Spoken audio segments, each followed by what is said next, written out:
2 முறை எனக்கு வாய்ப்பு வந்தது, நான் கட்சிக்காக விட்டு கொடுத்தேங்கிறேன். எவனாவது வாய்ப்பு வந்தால் விட்டு கொடுப்பானா?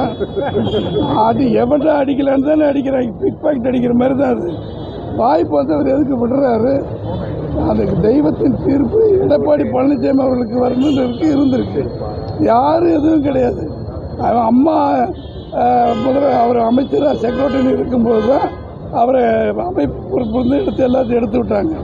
அம்மா இருக்கும் பொழுதே தான் முதலமைச்சராக வேண்டும் என்று அவர் விரும்பியதாக அந்த ஈரோடு மாவட்டத்தை சகோதரர்கள் அம்மாவிடம் புகார் கொடுத்து அதை விசாரித்து அவர் அப்படி ஆசைப்படுகிறார் நினைத்து உடனே அமைச்சர் பதவி நீக்கிய ஒரு பெருமகன் திரு செங்கோட்டையன் அவர்கள். சார் கொடநாடு கொலை வழக்கில் இவர் தான் A1, எடப்பாடி பழனிசாமி தான் A1 அப்படின்ற மாதிரி சொல்லியிருக்காரு. ஏன் பிடிச்சி உள்ளே போடுக்கல? நாங்களா வேணாங்கிறேன். சட்டப்படி போடுக்க தம்பி. சட்டம் இருந்து அவருக்கு A1 இருந்து அக்யூஸ்டாக இருக்காருன்னா போலீஸ் என்ன செய்கிறாங்க? எல்லாம் திமுக ஆட்சி தான் நடக்குது. 4.5 வருஷம் ஆகிப்போச்சு. ஆட்சிக்கு வர்றதுக்கு முன்னால் இருந்தது தானே கொடநாடு வழக்கு. உண்மையிலே அந்த திராணி இருந்து சரியான சட்டங்கள் இருந்தால் பண்ணட்டு. ஏன் A1 இருக்கிறது ஏன் பிடிச்சி ஜெயிலில் போடாமல் வச்சுருக்காங்க? ஏன் இவருக்கு ஆதாரம் இருந்தால் கொடுக்க வேண்டியதானே? சார் 2026 தேர்தலில் ஒன்றிணைந்து, அதாவது பிரிந்தவர்கள்லாம் ஒன்றிணைத்து இந்த தேர்தலை சந்திப்போன்னு சின்னம்மா சசிகலா அவங்க மதுரையில் பேட்டி கொடுத்துருக்காங்க. உங்கள் கருத்து என்ன சார்? அதாவதுங்க, இது தினகரன், OPS, இன்னொரு நீக்கிறாங்க. மற்ற முன்னால் இருந்தவங்கெல்லாம் சசிகலாவை நீக்கிட்டாங்க இல்லையா? அப்புறம் மறுபடியும் சேர்த்துக்கிட்டாங்க. அது சட்டப்படி நீக்கப்பட்டவர்கள். அவங்களை சேர்க்க வேண்டிய அவசியம் பொதுக்குழுவால் தீர்மானிக்கப்பட்டு பொதுக்குழு உறுப்பினர் தீர்மானம் செய்து நீக்கப்பட்டவர்கள் தினகரன், OPS எல்லாருமே. அவங்க கட்சி கட்டுப்பாட்டுக்கு வரக்கூடாது, அவங்க கூட யாரும் பேசக்கூடாது வச்சிருக்காங்க. இது பொதுக்குழுடைய தீர்மானம். சசிகலா அம்மா சொல்கிறாங்கன்னா அவங்க சொல்லிட்டு இருக்கு. நம்ம என்ன செய்யணும்? இல்லை, அதே கேள்வி அவங்களை கேட்டதுக்கு இது எப்படி சாத்தியம் கேட்டதுக்கு வெயிட் அண்ட் சி அப்படின்னு சொல்லி நானும் உங்களுக்கு சொல்கிறேன். பாப்பா இரு, நானும் சொல்கிறேன் வெயிட் அண்ட் சி.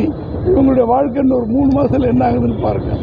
சார், பொதுச் செயலாளர் ஆன பின்னாடி எடப்பாடி பழனிசாமி தலைமையில் எந்த தேர்தலில் வெற்றி பெறலைன்னு சொல்லி செங்கோட்டையன் வந்து குற்றச்சாட்டு. 75 MLAங்கள் இருக்காங்க. ஒரு ஆளாவது ஜெயிச்ச MLA OPS கிட்ட, தினகரன்ட்ட, அந்த அம்மாட்ட எல்லாம் இருக்காங்களா? அரசியல் ஆண்மையோட ஒவ்வொருத்தர் 125 ஓட்டில் டி நகர் சத்யா வெற்றி வாய்ப்பு இழந்திருக்கிறார். 250 ஓட்டு, 500 ஓட்டில் 42 MLA அதிமுக MLA வெற்றி வாய்ப்பு இழந்துட்டாங்க. அது காரணம் இந்த துரோகிகள் தான். அதுதான் அவர் ஆதாரத்தோட எடப்பாடியார் சொல்கிறார். வரும் சட்டமன்ற தேர்தலில் திமுக வெற்றி பெறும் சொல்லி OPS சொல்லியிருக்காரு. அவரோட இப்போ செங்கோட்டையன் சென்றிருக்காரு. அதை நீங்கள் எப்படி சார் பார்க்குறீங்க? அதனால தான் அவர் நீக்கப்பட்டிருக்காரு. செங்கோட்டையன் அது அவங்களோடலாம் சேர்ந்து திமுக வெற்றி பெறும் சொன்ன OPS கூட கட்சி விட்டு நீக்கினது அவர் பெரிய மனுஷன். அவர் ஆனாலும் ஒரே சீனியாரிட்டிங்க. ராஜன் செல்லப்பா, நாங்கள் எல்லாருமே இவர் கொஞ்சம் பின்னால் பிறந்திருப்பார், இவர் கொஞ்சம் பின்னால் நானும் ராஜன் செல்லப்பெல்லாம் அதே 72 என்னைக்கு எம்ஜிஆர் கட்சி ஆரம்பித்தார் அன்னையிலேருந்து இருக்கிற 54 வருஷமாக எங்கள் சீனியாரிட்டி திரு செங்கோட்டையன் அவர் சீனியாரிட்டி வந்து எந்த கட்சிக்கும் என்னை பொறுத்தவரை நாங்கள் எம்ஜிஆர், அம்மா, அதுக்கு அடுத்து எடப்பாடி அப்படி இருக்கிறோம். என்ன கேட்டீங்க கேள்வி? சார், இப்போ கூட்டணி அமைச்சிட்டு இருக்குது. ஆனால் உங்கள் கட்சியிலேயே ஒவ்வொருத்தராக பிரிஞ்சு போயிட்டு இருக்காங்களே, இது எப்படி உங்களுக்கு வெற்றிக்கு சாத்தியம்? நல்லா கேளுங்க. இப்போ அது 4.5 வருஷமாக அந்த ஆட்சி நடக்குது. மின்சார கட்டணம் உயர்வு, சொத்து வரி உயர்வு, குப்பை வரி உயர்வு. இன்றைக்கி 1000 ரூபாய் பெண்களுக்கு கொடுத்துட்டு 5000 ரூபா ஒரு குடும்பத்திலையுமே கொள்ளையடிக்கிற செயலை ஸ்டாலின் அவர்கள் செஞ்சுருக்காங்க. இந்த அதிருப்தி நீங்கள் சென்னை, மதுரையிலேருந்து பார்த்தா மட்டும் தெரியாது. கிராமம்லாம் போய் கேட்டு பாருங்கள். பெண்கள்லாம் கொதிச்சு எழுதுகிறாங்க. 1000 ரூபா கொடுத்துட்டு 5000 ரூபா கொள்ளையடிச்சிட்டு இருக்காங்க இந்த அரசு. டாஸ்மாக் கடையில் விலையேற்றி விட்டாய், என் புருஷன் எல்லா காட்சியும் கொடுத்து தொலைக்கிறான் அப்படின்னு இதெல்லாமே இவங்க சொல்லிக்கிட்டு இருக்காங்க. அதனால் இந்த மெகா கூட்டணி இதெல்லாம் இதுக்கு எடுபடாது. மக்கள் எப்போ அவங்களுக்கு ஆரவாரமாக எழுந்துட்டாங்களோ, அவங்க புரட்சி பண்ணிட்டாங்களோ, பணம் கொடுத்தாலும் வேலையாகாது. இந்த ஆட்சி ஒழியணுங்கிற எல்லா தீர்மானம். அதுக்கு ஸ்பெஷலாக ஆசிரியர்கள், நம்முடைய அரசு அதிகாரிகள் எப்படியும் எடப்பாடியை முதலமைச்சராக்குவோம், ஸ்டாலின் அவர்களை எதிர்க்கட்சி தலைவராக்குவோம், எல்லா இடத்துலையும் தீர்மானம் போட்டுக்கிட்டு இருக்காங்க. அதுவே எங்களுக்கு மாபெரும் வெற்றி. தேர்தல் நேரத்தில் மன்னிப்பு கேட்டால் சேர்த்துக்கிறீங்களா சார் எல்லாரும்? யாரும் மன்னிக்க கூடாது, கேட்கவும் முடியாதுன்னு சொல்லியாச்சு. 8-1 தான். யாரை போய் வச்சுக்கிட்டு பேசுறதுங்க? இல்லை, மனமோ வந்து மன்னிப்பு கேட்டால் மனமாவது உகந்ததாக சேர்க்கிறவங்களும் சேர்க்க முடியாது. தொண்டர்கள், அவரோடு இருக்கிற தொண்டர்கள், ஓபிஎஸ் டிடிஓடு இருக்கிற தொண்டர்கள் உண்மையிலே மனம் வந்து மன்னிப்பு கேட்டால் அது உள்ளூர் தோழர்களை கலந்து அவர் எப்படியாப்பட்டவர், நியாயமாக உழைப்பாரா, ரெட்டை வசம் போடுவாரான்னு சேர்த்துக்கலாம்.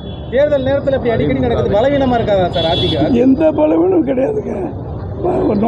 நோயாளி இருக்கார்ல, அவன் தான் பலவீனம் இருப்பான். நாங்கள் எல்லாம் ஸ்டெடியாக இருக்கோம். எங்களை பாருங்கள், யாராவது பலவீனமாக இருக்கிறோம். நீங்கள் எடப்பாடியை பாருங்கள், 3 நாளைக்கு 4 மணி நேரம் பேசுகிறார். எங்கேயாவது விட்டு கொடுத்து பேசுகிறாரா? மற்ற குரலுக்கும் அவர் குரலுக்கும் பாருங்கள் சார். தேவர் ஜெயந்திக்கு வந்ததுக்காக செங்கோட்டையன் வந்து கட்சியிலிருந்து நீக்கியிருக்காங்க அப்படின்னு சொல்லி டிடிவி தினகரன் வந்து சொல்கிறாரு. அந்த தென் தமிழக மக்கள் வந்து ஏற்றுக்கிற மாட்டாங்க, அவமானமாக வந்து கருதுறாங்க அப்படின்ற மாதிரி சொல்கிறாரு. இப்போ தேவர் ஜெயந்தி வந்தவர் எடப்பாடி பழனிசாமி பொதுச் செயலாளர், அவர் கூட தானே நிற்கணும். அந்த அம்மா கூடயும் டிவி தினகரன் ஓபிஎஸ் கூட எதுக்கு போய் நிற்கணும்? இல்லை, இது தெய்வ திருமணம் சாமி கும்பிட்ற இடங்க. அதில் போய் நின்றுக்கிட்டு எல்லோரும் போஸ் கொடுத்துக்கிட்டு இவர் குனிஞ்சு பேசுகிறார், நிமிர்ந்து பேசுகிறார். நான் கேட்குறேங்க, உண்மையிலே எங்கள் சீனியாரிட்டி உள்ளவர் திரு செங்கோட்டையன் அவர்கள், அவரை எப்படி இடித்து தள்ளுறாங்க பார்த்தீங்களா? ஓபிஎஸும் திரு டிடிவி தினகரன் அவர்களும் நடுவில் மாட்டிக்கிட்டார். மரியாதை என்ன கொடுக்கணுங்க? அது முதல்ல அவருக்குள்ளே கொடுக்கணும். நான் தேவர், டிடிவி தினகரன் குளத்தூர் தேவர், ஓபிஎஸ் தேவர், அவர் ஒரு கொங்கு வேளாளர். அவர் கொடுத்தா தானே தேவருக்கு மரியாதை வரும். அப்போவே நாரி போய் கிடைக்குது.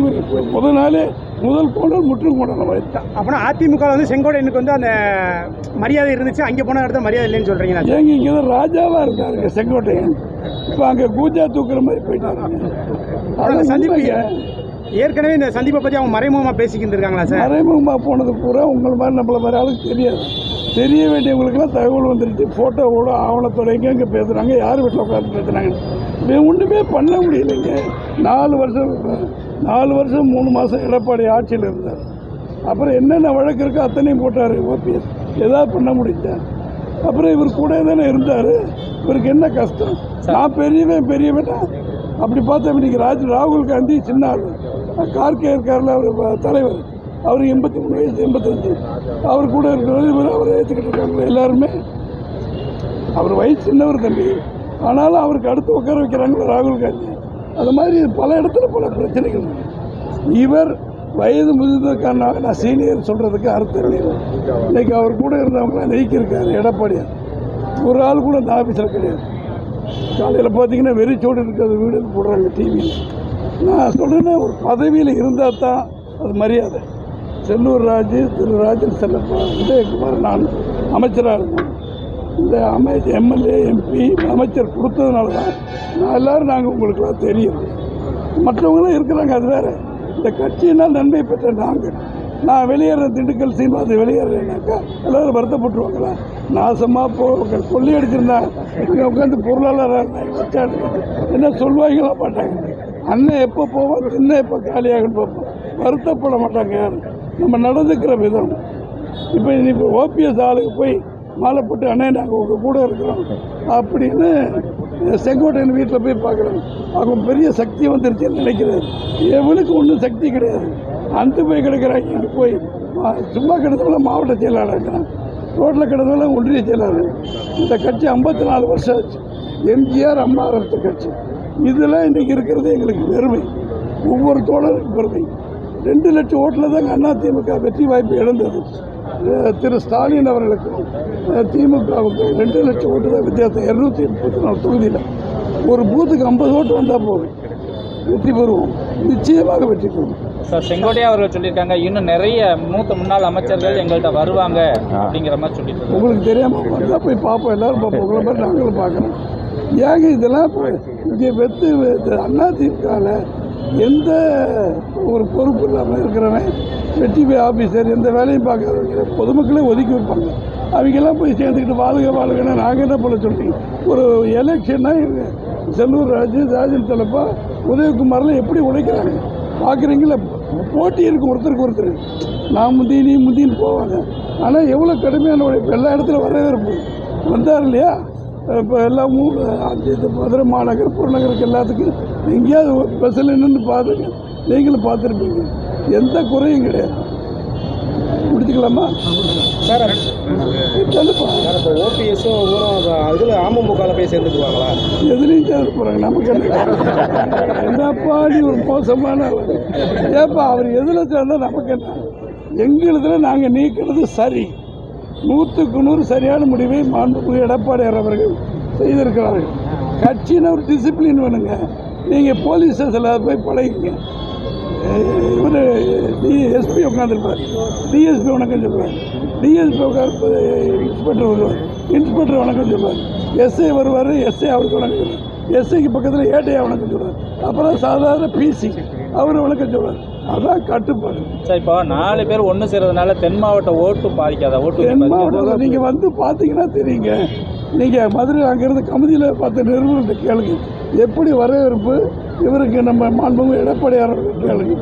அவ்வளோ மக்கள் அன்போடு வரவேற்று ஆரத்தி எடுத்து பொட்டு வச்சு முடியலைங்க. யாரும் போக முடியல. அங்கே பார்த்தீங்களா தள்ளு முடியல.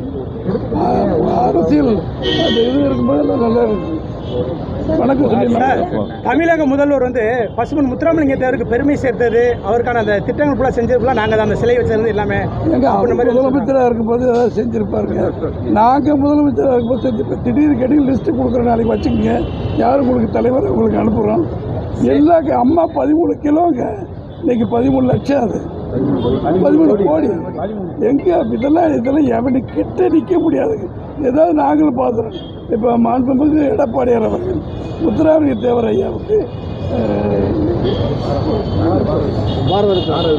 பாரத ரத்னா விருது வேணும்னு கேட்டிருக்காங்க. நிருபர்கள் திரு ஸ்டாலின் அவர்களை கேட்குறாங்க.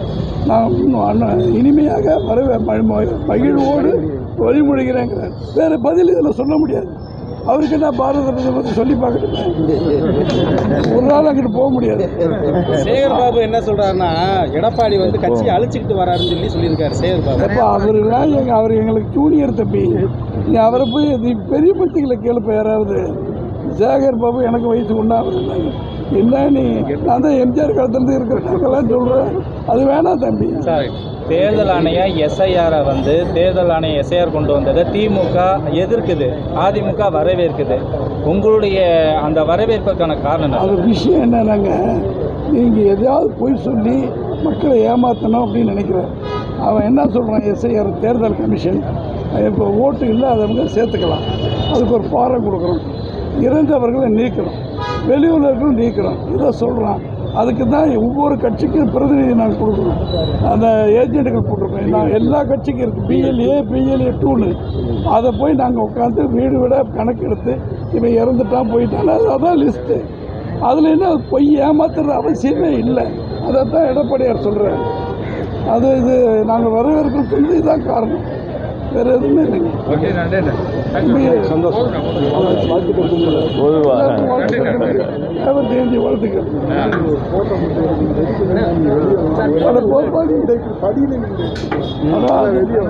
எல்லாம் நிக்க சொல்லி எதுக்கு